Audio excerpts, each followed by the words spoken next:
கொளுத்தி போட்டு விட்டீங்க. அது போயிடுச்சு, கீழே வரைக்கும் போயிடுச்சு, பிஎன்சி வரைக்கும். அதெல்லாம் கரெக்டாக ஆகி போகும். தகடு சத்யராஜ் சார் வந்து பேசின இந்த டயலாக் வந்து 25 வருஷம் 30 வருஷத்துக்கு முன்னாடி வந்த இந்த டயலாக் வந்து இன்றைக்கி வரைக்கும் நிலச்சி நிற்குதுன்னா பாருங்கள். ஸோ அதே மாதிரி இந்த தகடு படம் வந்து ஒரு சின்ன கதை, அதை வந்து மிக பிரம்மாண்டமாக வந்து தங்கத்துரை அவர்கள் பண்ணியிருக்காங்க. அந்த காலத்தில் ஒரு 20-25 வருஷத்துக்கு முன்னாடி வந்த திக்கு தெரியாத காட்டில், இந்த துணிவே துணை, இந்த மாதிரி படங்களில் வந்து ஒரு க்ரைம் த்ரில்லர் வச்சுருப்பாங்க, ஒரு பார்த்தா பயமாக இருக்கும். அந்த அளவுக்கு வந்து இந்த படத்தில் வந்து பிரம்மாண்டப்படுத்திருக்காரு. சரி, அந்த ஹிஸ்டாரிக்கல் போர்ஷன் ஒன்று பண்ணியிருக்காரு. அது வந்து இந்த அகிலன் நாவல் படிக்கிற மாதிரி அவ்வளோ பிரம்மாண்டமாக வந்து மிகப்பெரிய செட்டு போட்ட மாதிரியே வந்து செலவே இல்லாத ஒரு படத்தை வந்து மிக பிரம்மாண்டப்படுத்திருக்காப்புல. ஸோ அதுக்கு நன்றி வந்து கேமராமேனுக்கு சொல்லணும், அது பேக்ரவுண்ட் மியூசிக் பண்ண இசையமைப்பாளருக்குன்னு சொல்லணும். ஸோ இந்த படம் வந்து நம்ம நண்பர் ராஜேந்திரன் அவர்கள் வந்து பெங்களூர்லேருந்து வந்து இங்கே வந்து இந்த படம் வந்து ஃபஸ்ட்டு படம் பண்ணியிருக்காரு. பத்திரிகை நண்பர்களும் சரி, மீடியாக்களும் சரி. ஸோ இந்த மாதிரி ப்ரொடியூசர்கள் நம்ம வந்து பெங்களூர்லேருந்து நம்ம தண்ணியைத்தான் கொண்டு வரணும்னு நினைக்கிறேன், ப்ரொடியூசரை கொண்டு வந்திருக்கோம். ஸோ இந்த ப்ரொடியூசரை இங்கே வந்து கண்டிப்பாக வந்து அடுத்த படம் பண்ணணும். அந்த அளவுக்கு வந்து இந்த படமும் ஓடி தங்கத்துறைக்கு நல்ல பேரும் கிடைக்கணும்.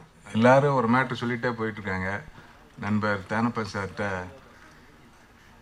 ஒரு ரிக்வெஸ்ட்டு, இந்த பெரிய படங்கள் எனக்கு தோன்றது, பெரிய படங்கள்லாம் நீங்கள் ரிலீஸ் பண்ணும்போது வந்து பண்டிகை காலங்களில் பண்ண வேண்டாம்னு என்னுடைய ரிக்வெஸ்ட்டு. ஏன்னா இப்போ ரஜினி படம் பண்ணோம்னா தீபாவளிக்கு தோணுன்னா, ரஜினி படம் என்றைக்கு பண்ணாலும் தீபாவளி தான், அஜித் படம் விஜய் படம் எல்லா படம் தீபாவளி தான். ஸோ இந்த பண்டிகை காலம் தீபாவளி பொங்கல் காலத்தில் வந்து சின்ன படங்களுக்கு வந்து நீங்கள் ரிலீஸிங் தேட்டர் வாங்கி கொடுத்தீங்கன்னா ஒரு 4 வாரம் இல்லை 3 வாரம் அது தாராளமாக போகும். அந்த 3 வாரம் கழித்து வந்து ரஜினி படமோ கமல் படமோ ரிலீஸ் பண்ணால் சூப்பராக ஓடும். இதை வந்து ப்ரொடியூசர் இதுக்காக நான் ரிக்வெஸ்ட் பண்ணுறேன். சின்ன படங்களோட நல்ல வளர்ச்சிக்காக நான் சொல்கிறேன். நன்றி. இந்த தகடு அவருடைய ட்ரெய்லர் சாங்ஸ் நல்லா இருந்தது. ஒரு எதிர்பார்ப்பை உருவாக்கக்கூடிய படம் என்ற நம்பிக்கை இந்த படம் பார்க்கும்போது வந்திருக்கிறது. இன்னைக்கு காலை கூட ஒரு ஆடியோ ரிலீஸில் சரியாக ப்ரொமோட் பண்ணிட்டு வருத்தமாக சொன்னேன். அது மாதிரி எல்லாமே இவங்க வந்து ஒரு நல்ல ஒரு சாங்ஸ் இப்படி காட்டணும், என்ன இம்ப்ரெஷன் கொடுக்க வைக்க முடியுங்கிற அளவுக்கு நல்லா பண்ணியிருந்தாங்க. அது தயாரிப்பாளர் ராஜேந்திரன் குப்புசாமி, எங்கள் சங்கத்தின் புதிய வரவு, அவருக்கு எங்களுடைய வாழ்த்துக்களை தெரிவித்துக் கொள்கிறோம். அவர் இந்த படத்தை வியாபார ரீதியிலும் வெற்றியடைய வேண்டும் என்பது எங்களுடைய விருப்பம். நிச்சயம் நடைபெறும் என்று நினைக்கிறேன். இந்த படத்தில் எல்லாருமே ரொம்ப புதுசாக இருந்தாங்க பர்ஃபார்ம் பண்ணவங்க. ஸோ ஒரு நல்ல யங் எனர்ஜெட்டிக் டீம் உள்ளே வந்திருக்கு.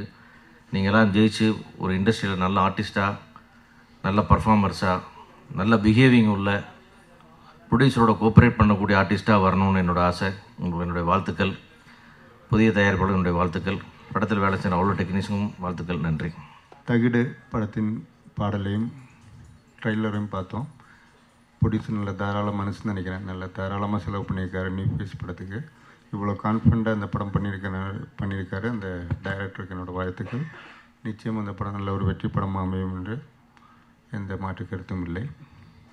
செல்லுமணி சார் சொன்னதில் வந்து அவர் பட்டேல் சார் சொன்ன கருத்து அவரோட கருத்து. என்னோடய கருத்து, அவர் வந்து படைப்பாளிகளுக்கு வந்து மரியாதை கொடுக்கணும் அப்படின்னு சொல்லார். இன்றைக்கி இண்டஸ்ட்ரியில் ஒரு கொஞ்சம் இன்றைக்கி நம்பர் 1 டைரக்டரில் ஒரு 2-3 டைரக்டர் நானும் இன்ட்ரடியூஸ் பண்ணியிருக்கேன். இது வரைக்கும் என் பேரை எங்கேயுமே சொன்னது கிடையாது.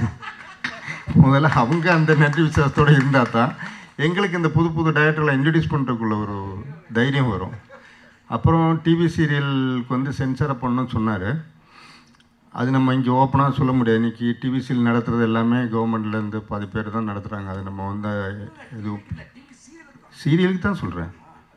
ஆமாம், டிவியில் வர அட்வர்டைஸ்மெண்ட்டுக்கு வந்து சென்சார் பண்ணும்போது சீரியலுக்கும் நிச்சயமாக சென்சார் பண்ணுங்கிறது வந்து சென்ட்ரல் லெவலில் வந்து இருக்கலே பாதி பெரிய பெரிய ஆளுகள்லாம் மினிஸ்டர் எல்லாருமே சேனல் நடத்தி கொண்டு இருக்கிறனால இருக்குமோ என்னன்னு தெரியல. அந்த பாலிட்டிக்ஸ் என்னன்னு நமக்கு தெரியல. நிச்சயமாக அதை நானும் முன்மொழிகிறேன். அது வந்ததுன்னா நிச்சயமாக நமக்கு கொஞ்சம் க்ரௌடு தேட்டருக்கு வருவங்கன்னு நினைக்கிறேன். ஆனாலும் இன்றைக்கி வந்து தரமான படம் எடுத்தால் நிச்சயமாக அது ஓடுங்கிறதுல எந்த மாற்று கருத்தும் கிடையாது. அது தொழிலாக நினச்சி எடுக்கிறவங்களுக்கு இந்த சினிமா இண்டஸ்ட்ரி ஒரு காலம் கைவிடாது. அதுக்கெல்லாம் நாங்கள்லாம் ஒரு உதாரணம். நிச்சயமாக நல்ல தொழில் இது. நல்ல படங்களை நல்ல முறையோடு எடுங்க, தொழில் பக்தியோடு எடுங்க, நிச்சயமாக வெற்றி அடைவீங்க. நன்றி, வணக்கம். இந்த பட ஹீரோயின் பிரியங்காவுக்கு இது சம்பள பாக்கின்னு நினைக்கிறேன். வரும்போதே ஃபேன் கேட்டு விசாரிச்சுட்டு எங்கே ஃபேன் போகட வந்திருக்காங்க. வரும்போது எல்லோரும் நம்ம வெறுங்கையோட வந்து அவங்க ஃபேன் போகட வந்திருக்காங்க. ஹீரோக்கு பிடிச்ச செட்டுமெண்ட் ஆயிடுச்சுன்னு நினைக்கிறேன். தெளிவாக இருக்கார். தாடி வளர்த்தாலும் நான் தெளிவாக தான் இருக்கார். அப்புறம் தேர்ப்பன் சாருக்கு சந்தோஷப்படுத்த விஷயம் சொல்லிடுறேன். என்னை அறிமுகப்படுத்திய தயாரிப்பாளர் ஆர்பி சவுத் சாருக்கு என் வணக்கங்களையும் நன்றியும் தெரிவித்துக் கொள்கிறேன். ஒரு சில இயக்குனர் வச்சு மொத்த இயக்குனர் நீங்கள் தப்பாக நினச்சிடாதீங்க.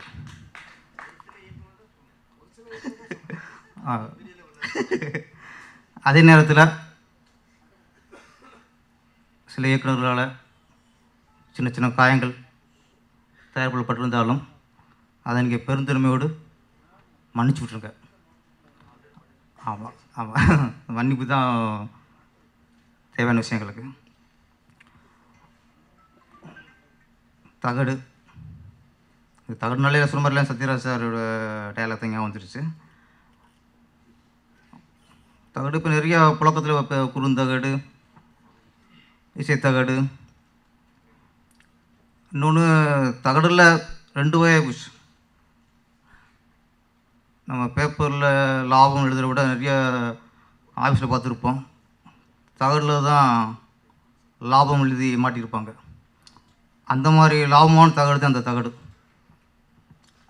ப்ரொடியூசருக்கு பெரிய லாபத்தை ஈட்டி தரணும்.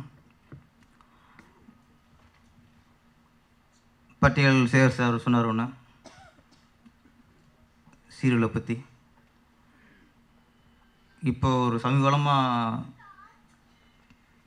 திரையுலகில் பலருக்கு அந்த ஒரு ஆதங்கம் இருக்குது.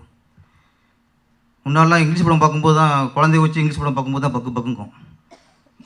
இப்போ குழந்தைய வச்சுட்டு சீரியல் பார்க்கும்போதே பக்குங்குது.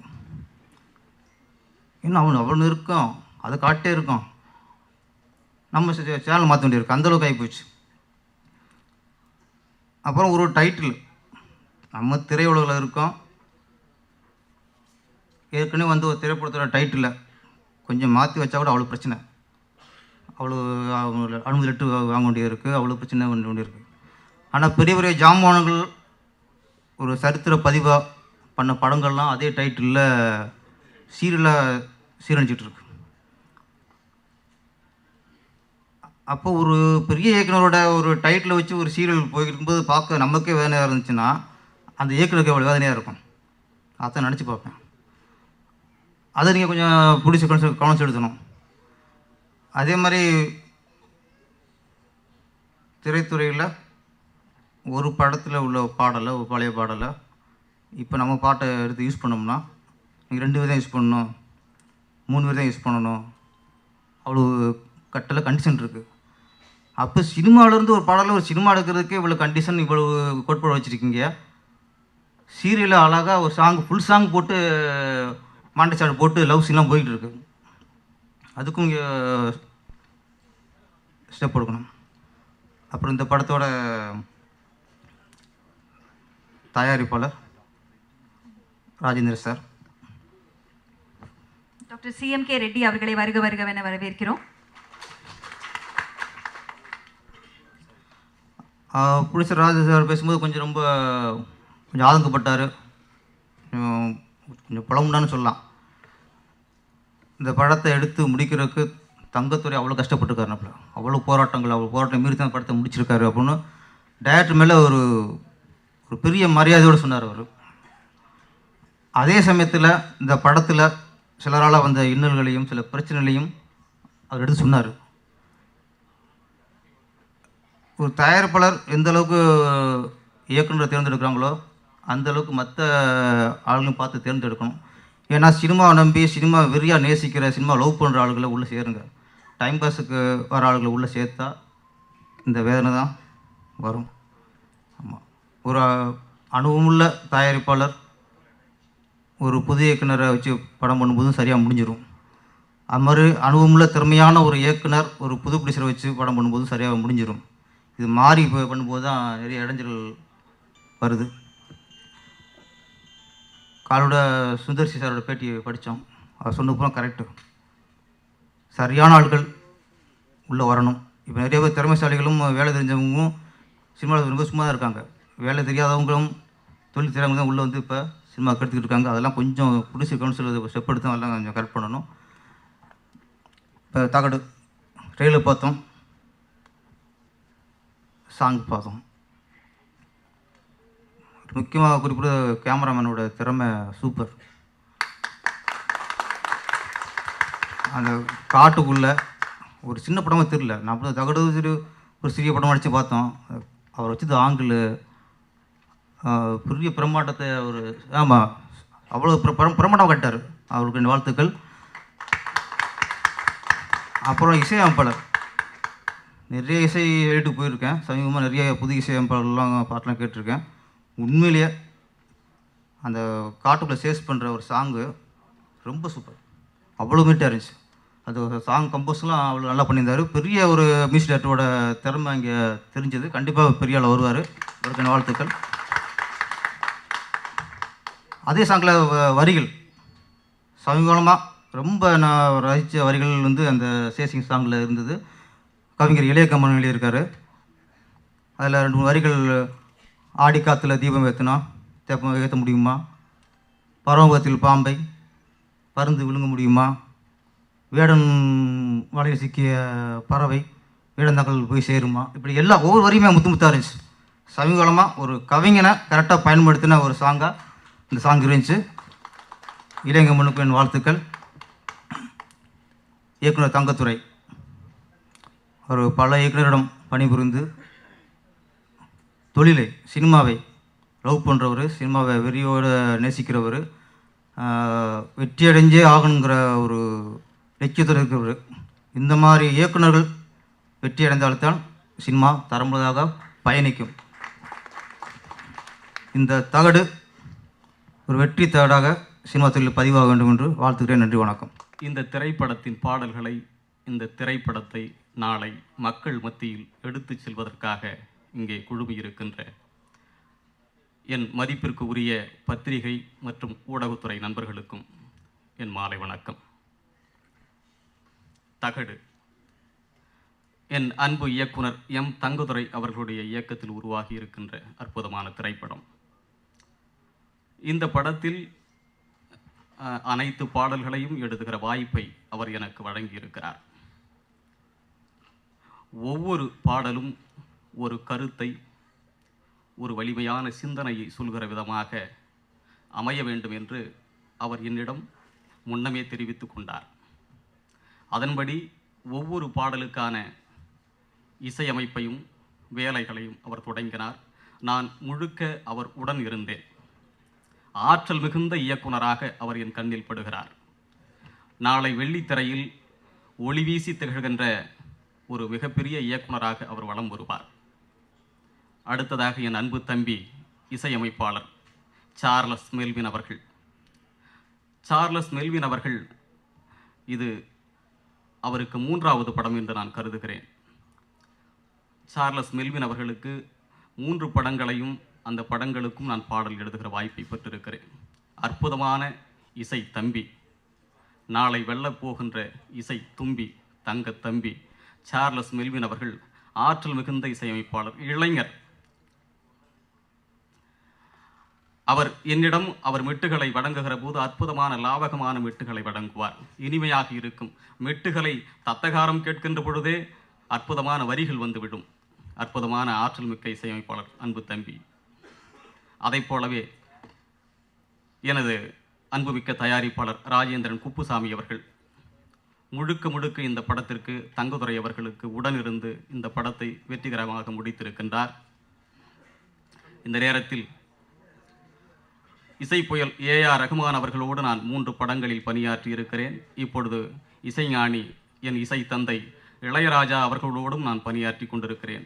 அப்படிப்பட்ட ஜாம்பவான்களோடு பணியாற்றுகிற நான் எனது அன்பு தம்பி சார்லஸ் மெல்வின் அவர்களுக்கும் நான் பணியாற்றுகிற பொழுது அதே மகிழ்ச்சி, அதே பெருமை, அதே அன்பை நான் பெற்றேன், அதே நான் பெருமையை அடைந்தேன். சார்லஸ் மெல்வின் அவர்கள் வெற்றி பெற வேண்டும். தங்கதுரை அவர்கள் மிகுந்த மாபெரும் இயக்குனராக வெற்றி பெற வேண்டும். இந்த படத்தை மக்கள் மத்தியில் ஊடகத்துறை நண்பர்களும் பத்திரிகைத்துறை நண்பர்களும் கொண்டு சேர்க்க வேண்டும் என்று கேட்டுக்கொண்டு விடைபெறுகிறேன். வணக்கம், நன்றி. வாய் விட்டு சிரித்தால் நோய் விட்டு போகும். இப்போதான் மருத்துவர் சொல்லிட்டு உட்காந்தாரு. நான் எங்கே போனாலும் இதை சொல்கிறது வழக்கம். மேடையில் இருக்கிறவங்களுக்கும் எனக்கு முன்னாடி உட்காந்துருக்கும் என்னோட இனிய மாலை வணக்கம். தகடு எல்லோரும் நிறைய பேசிட்டாங்க. அதை பற்றி டைரக்டராக பேசினாங்க, ப்ரொடியூசராக பேசினாங்க, டைரக்டர் ஆக்டராகவும் பேசிட்டாங்க. நான் ஒரு நடிகன். பேசிக்கலி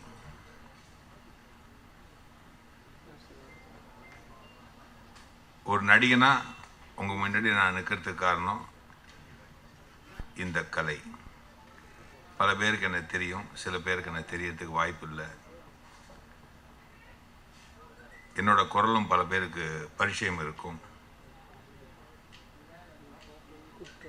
சினிமா இண்டஸ்ட்ரியை பொறுத்த வரைக்கும் பல நல்ல விஷயங்கள் நடந்துக்கிட்டு இருக்கு, இன்னும் நடக்கும். அதே நேரத்தில் பல கோணங்கள்லேருந்து பல இடத்துலேருந்து எதிர்ப்புகளும் வந்துக்கிட்டு இருக்கு. அது சகஜம். அது எதிர்ப்பு வருதும் அதை சமாளிக்கிறது நார்மல் கோர்ஸ் ஆஃப் டைம். ஆனால் இப்போ இருக்கிற சூழ்நிலையில் எனக்கு தெரிஞ்சு ஒரு ஆரோக்கியமான ஒரு சூழ்நிலை ஃபார்ம் ஆகிட்டு இருக்குன்னு தான் நான் சொல்ல முடியும். நிறைய யங்ஸ்டர்ஸ் வராங்க, புது கதைகள் களம் நல்லா எடுக்கிறாங்க. அதில் எந்த தவறும் இல்லை. சொல்லலாம், இன்னையா பழைய ஆர்டிஸ்ட்லாம் மறந்துட்டீங்களே, நீங்கள் புதுசாக எல்லாரையும் கொண்டு வரீங்களேன்னு. இது பழையன கழிதலும் புதியன புகுதலும் மட்டும் கிடையாது. எப்படி இருந்தாலும் ஓல்ட் இஸ் கோல்டுன்ற மாதிரி நாங்களும் தேவைப்படுவோம். அதுக்குண்டான வாய்ப்புகள் கண்டிப்பாக வரும்ன்ற நம்பிக்கையோடு இன்னும் நாங்கள் இந்த தொழிலில் வாழ்ந்துக்கிட்டு இருக்கோம். ஏன் நாளைக்கே நாங்களும் இன்னொரு பரிமாணம் எடுக்கலாம். என்னை பொறுத்த வரைக்கும் நான் ஒரு நடிகனாக மட்டும் இல்லை, ஒரு டப்பிங் ஆர்டிஸ்டாக மட்டும் இல்லை, என்ன ஒரு 1700 படத்துக்கு மேலே நான் முக்கியமான கதாபாத்திரங்களுக்கு பேசிய ஒரு பெருமை எனக்கு இருக்குது. அப்படி நான் பேசிக்கிட்டு இருக்க காலகட்டங்களில் நான் கற்றுக்கிட்டது என்னென்ன, பல தமிழ் படங்கள், பல மலையாள படங்கள், மீதி லாங்குவேஜ் தமிழ், இங்கிலீஷ் படங்கள் கூட நாங்கள் தமிழில் டப் பண்ணியிருக்கோம். ஸோ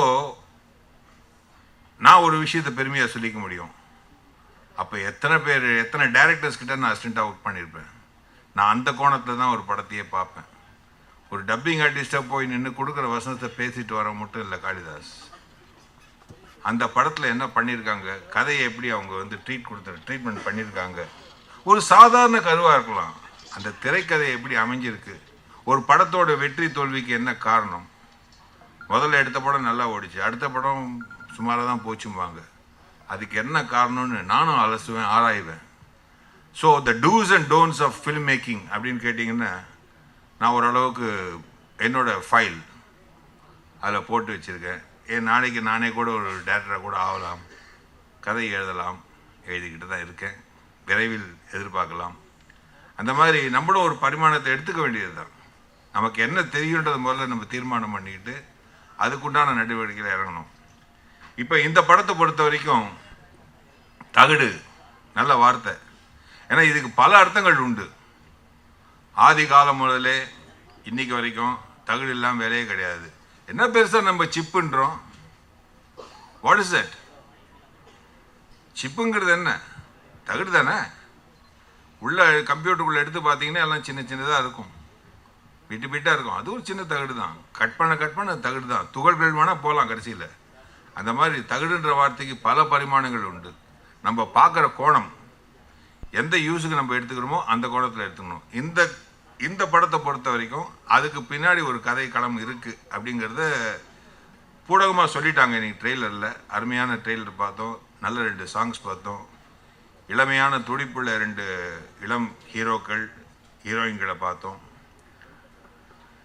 மியூசிக் அந்த காடுகள் எடுத்ததுனால ரொம்ப ரம்மியமாக இருந்தது கேட்குறதுக்கு.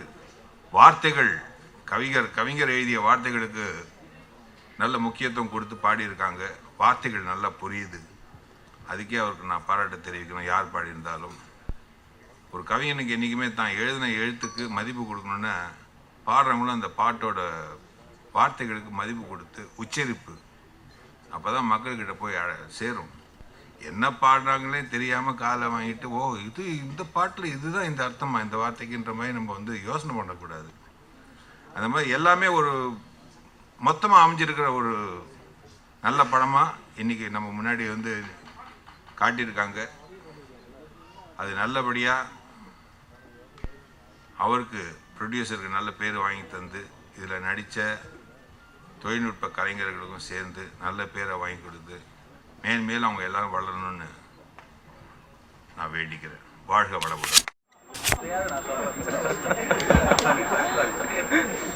என்னோட ட்விட்டர் அக்கௌண்ட்டில் அதுக்கான சாட்சியே இருக்குது, ப்ரூஃபே இருக்குது. போய் பார்த்தீங்கன்னா நான் சொல்லி ஒரு 6 months ஆகுது. ஏதோ கான்ட்ரவர்சியான எதுவும் கேட்காதீங்க. எனக்கு இந்த அம்மா கணக்கு மட்டும்தான் தெரியும். என்னை தேவையில்லாம் இதில் கோத்து விடாதீங்க.